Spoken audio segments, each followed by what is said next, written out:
Hi everybody, welcome to Karen Sizzle and Spice. Welcome to my channel. Today I'm going to talk to you about gardening tips. I've had several requests from quite a few of my viewers wanting more knowledge about gardening. I love this time of year. It's the middle of May and the nights are just about warm enough now where I can plant my veggies and I'm excited. So I'm going to give you some great gardening tips about how to start a garden and how to maintain it. Let's get over to the garden now. Okay, so I'm going to give you some of the measurements for my garden just so you see how big mine is and what I'm able to fill in here.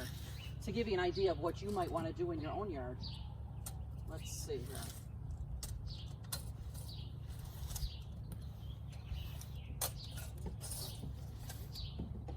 Okay, it's 121 inches wide. And from front to back, it's like 43 inches. And the depth is 21 inches. Now I love this gardening box. I barely have to bend over when I want to garden. It's just fantastic, and you know the biggest reason you want it up off the ground is so the rabbits don't eat everything. Because the rabbits, if they can get in your yard and they can get to your garden, they'll eat everything down to the nubs. So you don't want that to happen. Now if you are not as lucky to be able to build a box yourself, they do have starter kits for this kind of construction at the hardware stores. I've also seen them on Amazon. They even have some on Amazon that the box is up off the ground further and there's legs underneath, so you never even have to bend over as you're doing your garden. Just be sure that the depth of those gardens should be at least a foot, I would say, because you have to have enough room for those roots to grow or your plants will not grow that well.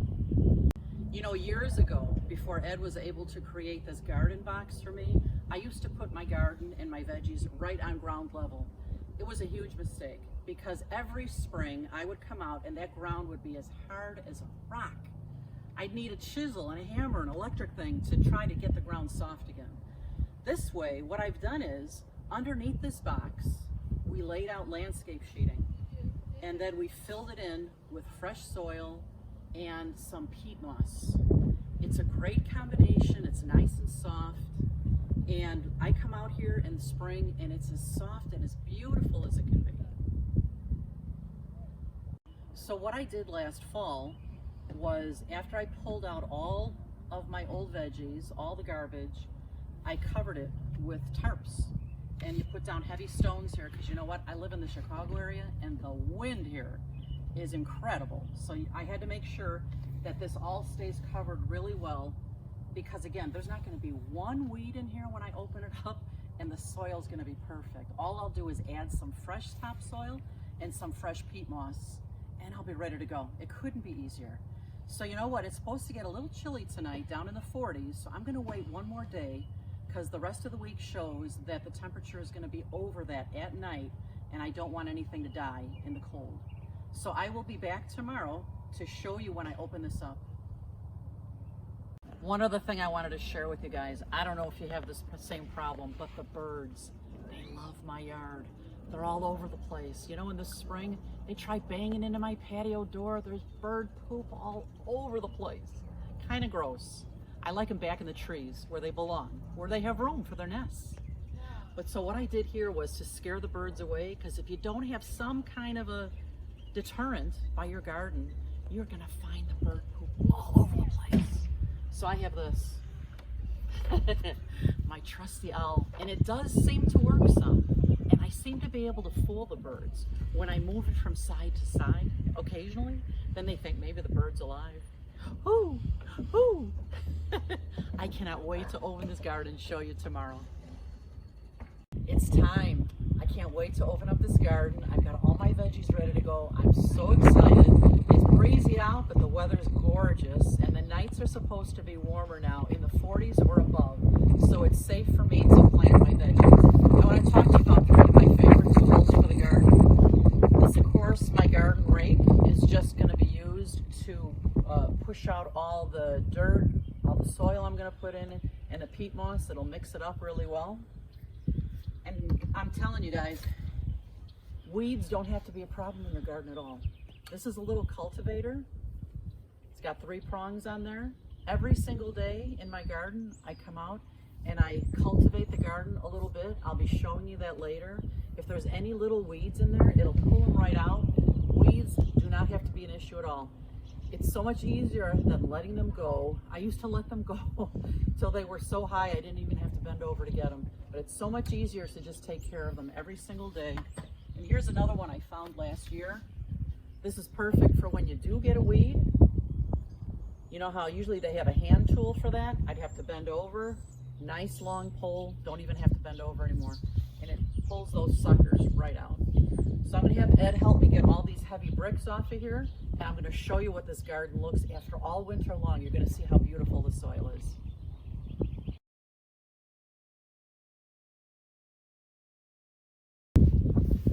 Now that we've got all the bricks removed, Ed's just gonna peel back all the plastic tarps. And then I'm gonna give you a close-up of what this garden soil looks like after covering it all winter. It's pretty amazing, really. I can't believe I didn't do this sooner. It saves so much work.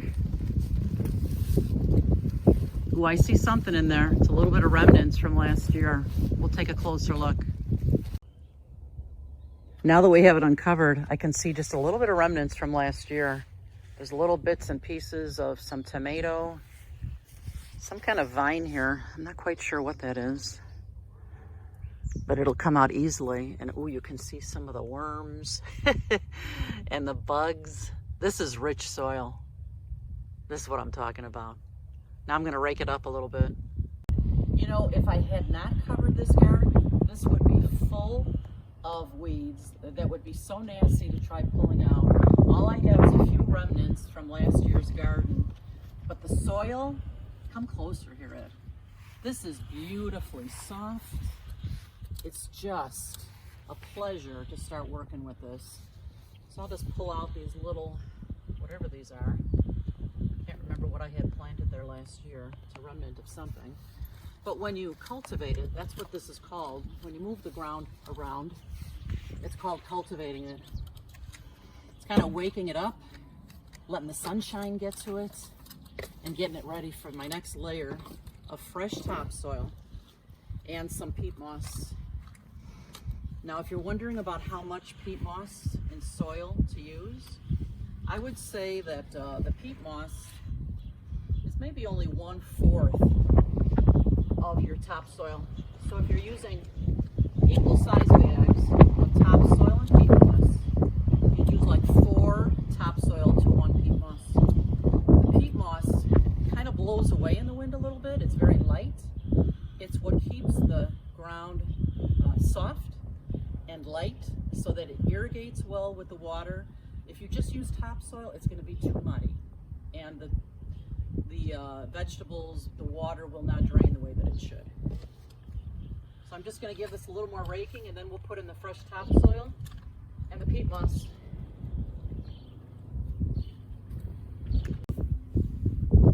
Okay. All right, so now that we have all the topsoil dumped, it's opened up the peat moss, and I'm going to start to rake everything in together, mix that peat moss in with the topsoil.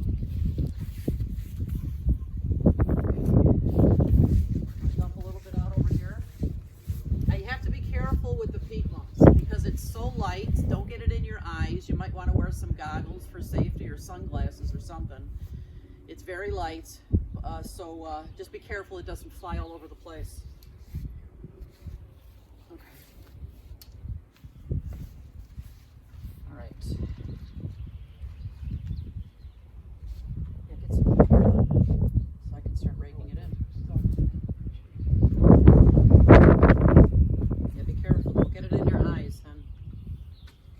Mixing it in here.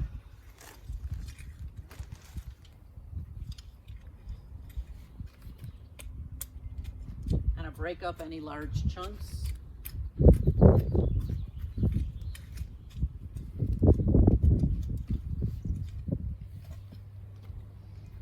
The peat moss is lighter in color too. It's almost like a rust color.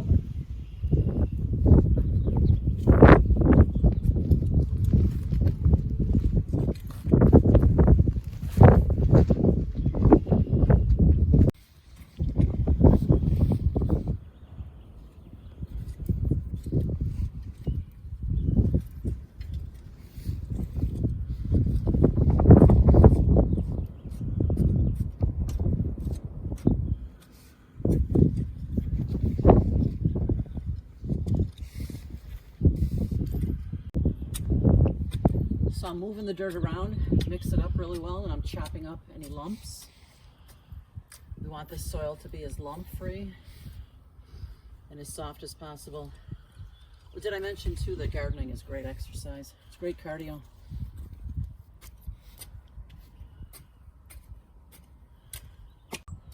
Okay, now that I have my garden soil beautiful, all mixed in together, level, I'm ready to plant out my garden for this year now.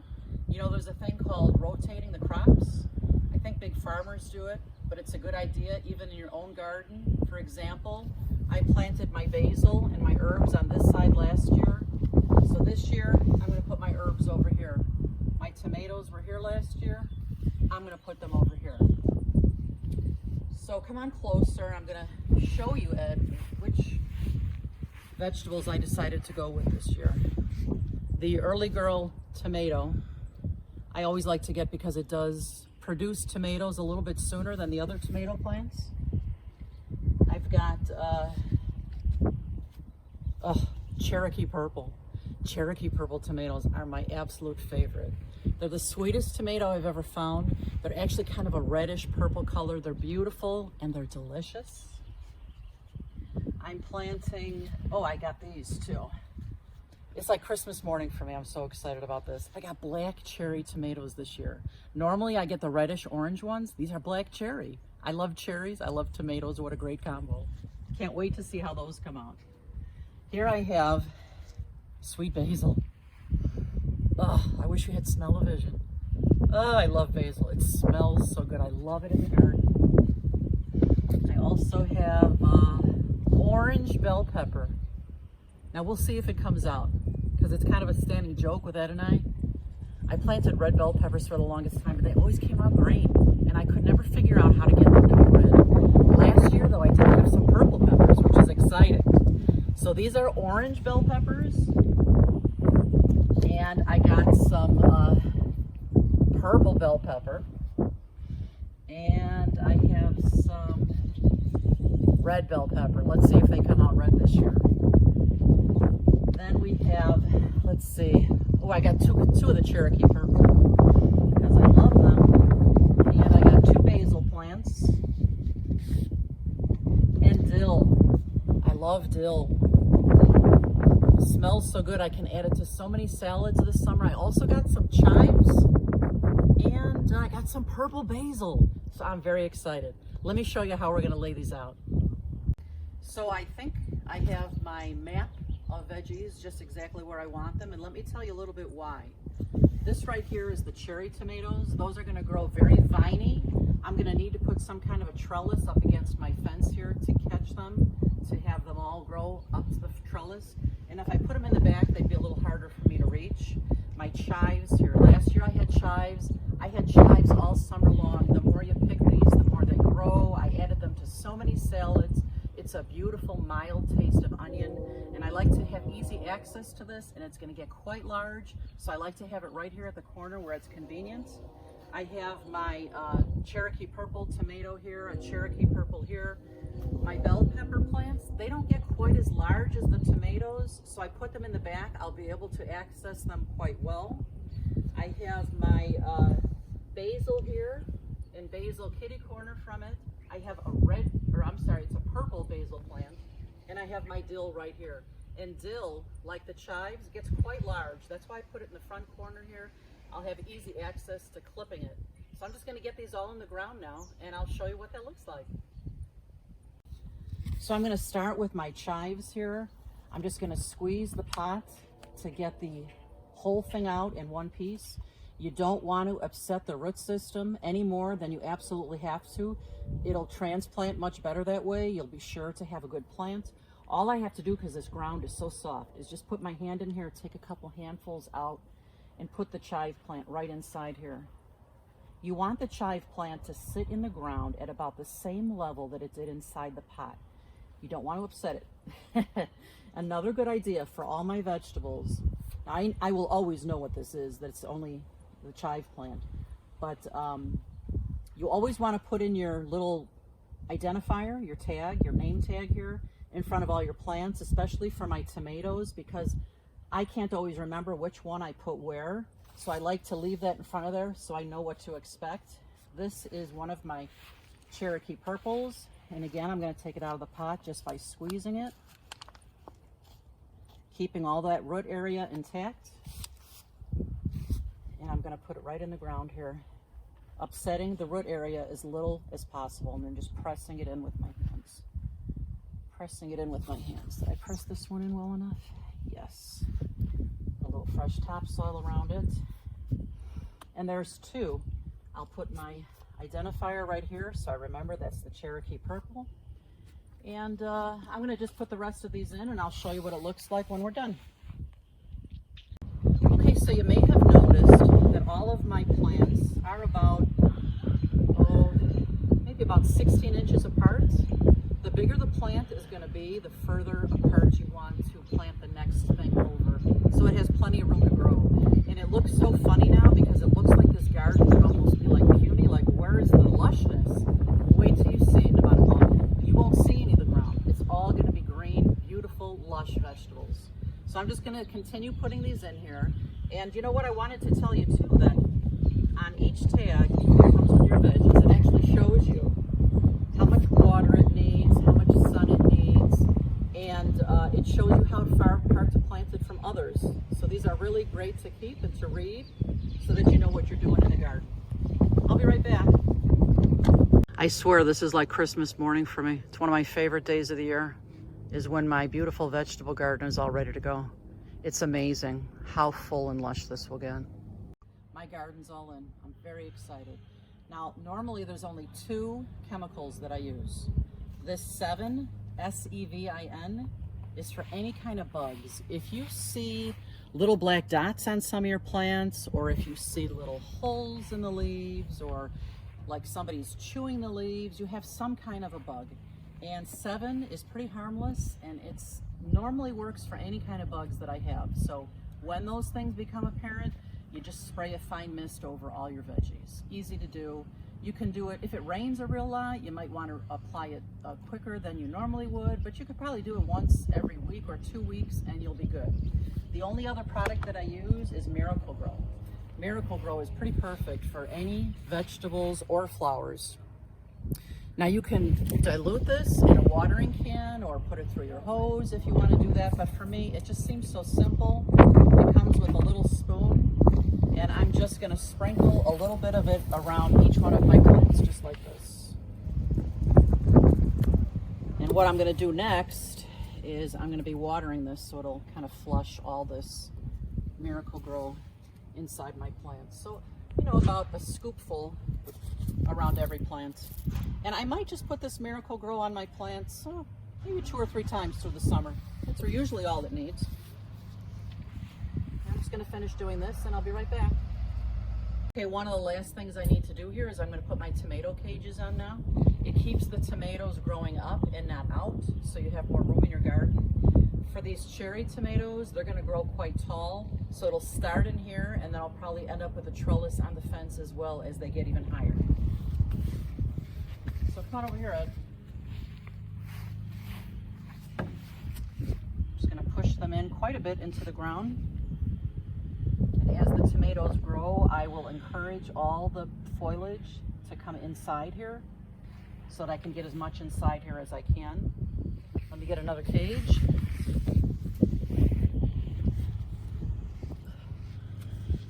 These are my Cherokee purples here. Cannot wait for these. I'm already thinking about caprese salad, panzanella salad. I love, there's nothing like homegrown tomatoes. As soon as you plant them, you'll realize that, and in the summer, you may never go back to store-bought tomatoes again. I'm gonna get a couple more cages on, and then I'm just gonna give this a little bit of water.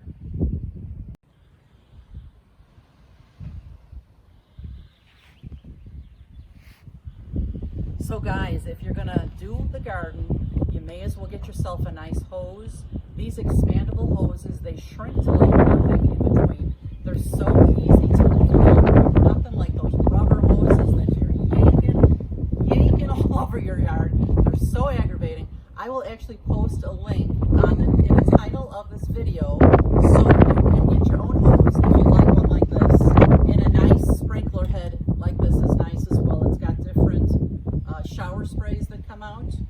So I'm just gonna water my garden a little bit. They're just begging for it. And on the first day when I plant, if we're not gonna get rain, I might even water it a couple times. So you wanna water this in the beginning just about every day. So if you don't have rain, give it a little shower. And then of course, when it gets hotter out and it's drier out, you might wanna put a sprinkler out here and let it run for an hour or so to keep this nice. So there's my gardening video for you guys. I hope you learned a lot, and if you have any questions or comments, please leave them down below my video. I will be showing you through the summer with my recipes how my garden's growing, how I tend to it, how I keep it beautiful.